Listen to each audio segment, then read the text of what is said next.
What are वर्गोत्तमा planets, है ना। वर्गोत्तमा planet का एक सिंपल सी डेफिनेशन है एंड थोड़ी इसके अंदर मिथ और मिसकंसेप्शन है वो मैं क्लियर आउट करूँगा, है ना। वर्गोत्तमा होता है, इट्स लाइक कि कोई प्लैनेट आपका लगन चार्ट में D1 चार्ट में किसी साइन में बैठा हुआ है एंड सेम साइन में वो D9 चार्ट में बैठा हुआ है, तो द प्लैनेट इज़ कंसिडर्ड वर्गोत्तमा, है ना। एंड इसका ऐसा नहीं है कि ठीक है लगन चार्ट में एक साइन में कोई प्लैनेट बैठा हुआ है ना, एंड किसी भी डिविजनल चार्ट में D10 चार्ट में D7 चार्ट में बैठा हुआ है तो भी वो वर्गोत्तमा है ना। बट मेनली उसको हम D1 चार्ट से और नवाम चार्ट D9 चार्ट से ही देखते हैं, है ना। एंड कि एक प्लैनेट D1 में एक साइन में है, सेम साइन के अंदर वो नवामसा चार्ट में D9 चार्ट में ही बैठा हुआ है, ठीक है।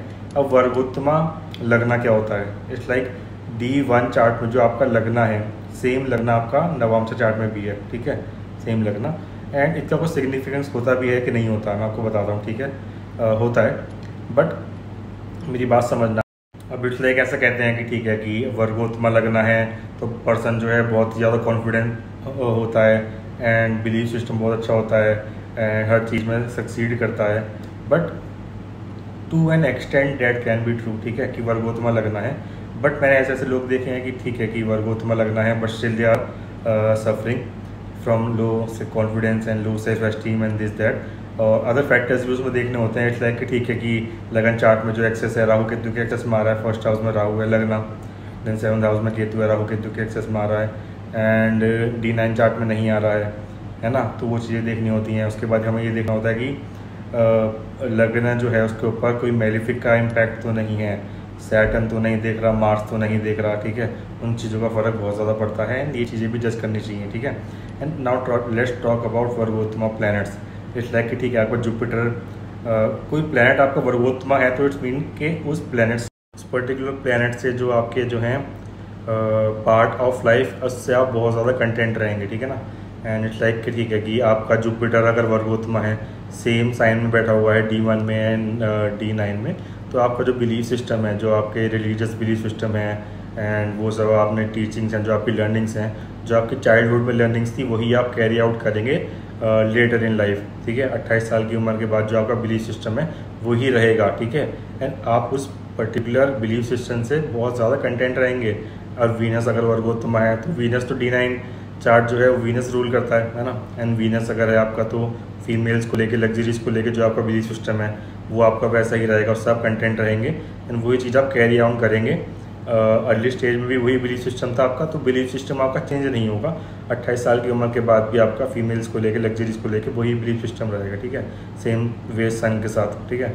सन अगर आपका इस लाइक लिब्रा में है, अर्ली स्टेज ऑफ लाइफ में आपको लो सेल्फ एस्टीम कर्स वगैरह जो मतलब सन इन लिब्रा डेविएटेड होता है। एक बात और मैं आपको एक और बात बताऊँ कि अगर आपका सन लिब्रा में है and early stage of life में आपको एक अच्छा, क्योंकि सन लिब्रा में है, एक अच्छा पार्टनर अगर आपको मिल जाए ना, ठीक है, बीट बॉयफ्रेंड गर्लफ्रेंड, उनका सपोर्ट मिल जाए तो आप कॉन्फिडेंस गेन करते हैं। सन आपका फिर उतना डेबिलेटेड नहीं रहता है एंड देन आप अच्छा काम कर सकते हैं, क्योंकि sun is the driving engine of the soul, ठीक है।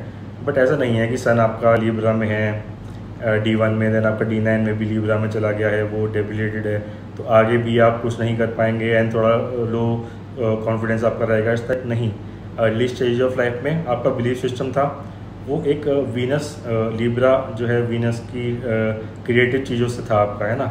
एंड बट थोड़ा लो कॉन्फिडेंस था, वही बिलीफ सिस्टम आप क्रिएटिव चीज़ें, क्रिएटिव आपकी क्वालिटीज़ आप कैरी आउट करेंगे 28 की उम्र के बाद, ठीक है।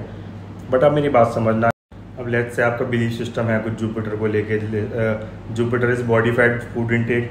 आपका अर्ली लाइफ में ऐसा बिलीफ सिस्टम था कि मुझे ये खाना है, वेज खाना है या फिर नॉन वेज खाना है, ये खाना है, इस दिन मेरे को मंदिर जाना है एंड ये मेरा रिलीजियस बिलीफ सिस्टम है, ये मेरी टीचिंग्स हैं। तो वही टीचिंग्स आपकी लेटर ऑन लाइफ में रहेंगी। लेकिन D9 चार्ट में लेट्स से जुपिटर के साथ राहु बैठा हुआ है ना, या राहु देख रहा है ना, एंड या सैटर्न देख रहा है, या मार्स आ गया, या राहु केतु के कंजंक्शन में है, ऐसा कुछ है, तो वो बिलीफ सिस्टम को कैरी आउट करने में आपको डिफ़िकल्टीज होंगी, ठीक है। आप ऐसी सिचुएशन में पहुंच जाएंगे कि लाइक जहां आपको जैसा आपका बिलीफ सिस्टम है, मेरे को डेली मंदिर जाना है या ऐसा कुछ, वो चीज़ें वहाँ आसपास नहीं है, रेगुलर बेस पे आप नहीं कर पा रहे, ठीक है। तो ये चीज़ें जज करनी होती हैं। केवल एक फैक्टर से हम नहीं जज कर सकते कि वर्गोत्तमा प्लैनेट है तो वो बहुत अच्छा रहेगा, आप कंटेंट रहेंगे उस पार्ट ऑफ लाइफ से। लेकिन ऐसा नहीं है कि जो आप बिलीफ सिस्टम उस पर्टिकुलर प्लैनेट को लेके आपका था वही आप, तो ये सारी चीज़ें होती हैं। सेम वे लगना के साथ है, ठीक है ना। लगना अगर है, अगर D1 में लगना है, वही D9 में है, देन आपका होता है अच्छा सेल्फ कॉन्फिडेंस है, एंड अर्ली लाइफ और आगे की लाइफ में आपको कॉन्फिडेंस रहता है। वर्गोत्तमा लगना है, अदर फैक्टर्स भी तो देखने होते हैं, ठीक है। बात वही है जैसे कि इट्स लाइक आप स्टोरी में भी अगर कुछ पूछते हैं तो केवल वन फैक्टर को लेके आई कांट जज and make any prediction. It's not the normal astrology we are talking about, it's not your day to day horoscope, ठीक है। एंड तो आप ये बात समझिए, ठीक है, कि पर्टिकुलर एक डेफिनेशन को पढ़ने के बाद कि ठीक है वर्गोत्तमा प्लेनेट है मेरा, तो इस पार्ट ऑफ लाइफ में जुपिटर वर्गोत्तमा है, इसकी महादशा में इस सब परफेक्ट रहेगा मेरे साथ, ये अच्छा रहेगा वो रहेगा। नो, यू हैव टू सी कि D9 में D1 में कौन किसको क्या देख रहा है, क्या पोजीशन है, एंड देन आपको ठीक है जेमिनी एस्ट्रोलॉजी से देखेंगे तो चरा दशा वगैरह भी आप चेक करेंगे, एंड सब चीज़ें आपको सब चीज़ें देखनी होती हैं। देन मैंने आपको बताया था KP के हिसाब से कैसे देखते हैं कि एक महादशा आपकी कैसी जाएगी, है ना। तो KP के सिस्टम के थ्रू भी आप मैच करके देखें। And yeah so yeah that was my short video on वर्गोत्तमा planets, and there's depending videos I'll cover soon. Bye, take care.